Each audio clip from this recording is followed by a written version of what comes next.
128 ವರ್ಷಗಳ ನಂತರ ಕ್ರಿಕೆಟ್ ಒಲಿಂಪಿಕ್ಸ್ಗೆ ಮರಳುತ್ತಿದೆ. 2028ರ ಲಾಸ್ ಏಂಜಲೀಸ್ ಒಲಿಂಪಿಕ್ಸ್ನೊಂದಿಗೆ ಕ್ರಿಕೆಟ್ ವಿಶ್ವ ಕ್ರೀಡಾರಂಗಕ್ಕೆ ಮರಳಲಿದೆ. ಐಒಸಿ ಒಲಿಂಪಿಕ್ಸ್ನಲ್ಲಿ ಕ್ರಿಕೆಟ್ ವೇಳಾಪಟ್ಟಿಯನ್ನ ಘೋಷಿಸಲಾಗಿದ್ದು, ಈ ವೇಳಾಪಟ್ಟಿಯನ್ನ 3 ವರ್ಷಗಳ ಮುಂಚಿತವಾಗಿ ಘೋಷಿಸಲಾಗಿತ್ತು ಎಂಬುದು ವಿಶೇಷ. ಒಲಿಂಪಿಕ್ಸ್ನಲ್ಲಿ ಕ್ರಿಕೆಟ್ ಸ್ಪರ್ಧೆಗಳು 2028ರ ಜುಲೈ 12ರಿಂದ ಅದೇ ತಿಂಗಳ 30ರವರೆಗೆ ನಡೆಯಲಿವೆ. ಎಲ್ಲಾ ಪಂದ್ಯಗಳು ಲಾಸ್ ಏಂಜಲೀಸ್ನಿಂದ 50 ಕಿಲೋಮೀಟರ್ ದೂರದಲ್ಲಿರುವ ಪೊಮೊನಾದಲ್ಲಿ ಫ್ಲೇರ್ಫ್ಲೆಕ್ಸ್ನಲ್ಲಿ ವಿಶೇಷವಾಗಿ ನಿರ್ಮಿಸಲಾದ 500 ಎಕರೆ ತಾತ್ಕಾಲಿಕ ಕ್ರೀಡಾಂಗಣದಲ್ಲಿ ನಡೆಯಲಿವೆ. ಮುಂಬರುವ ಒಲಿಂಪಿಕ್ಸ್ನಲ್ಲಿ ಕ್ರಿಕೆಟ್ ಅನ್ನ T20 ಮಾದರಿಯಲ್ಲಿ ಆಡಲಾಗುವುದು. ಪುರುಷ ಮತ್ತು ಮಹಿಳಾ ವಿಭಾಗಗಳಲ್ಲಿ ಒಟ್ಟು 6 ಅಂತಾರಾಷ್ಟ್ರೀಯ ತಂಡಗಳು ವಿಶ್ವ ವೇದಿಕೆಯಲ್ಲಿ ಸ್ಪರ್ಧಿಸಲಿವೆ.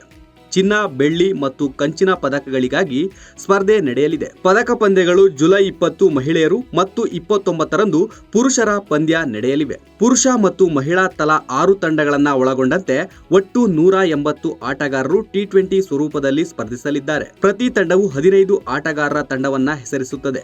ಇದು ಒಲಿಂಪಿಕ್ಸ್ ಕ್ರಿಕೆಟ್ಗೆ ಶಾರ್ಟ್ ಫಾರ್ಮೆಟ್ ಜನಪ್ರಿಯತೆಯನ್ನ ತರುತ್ತದೆ.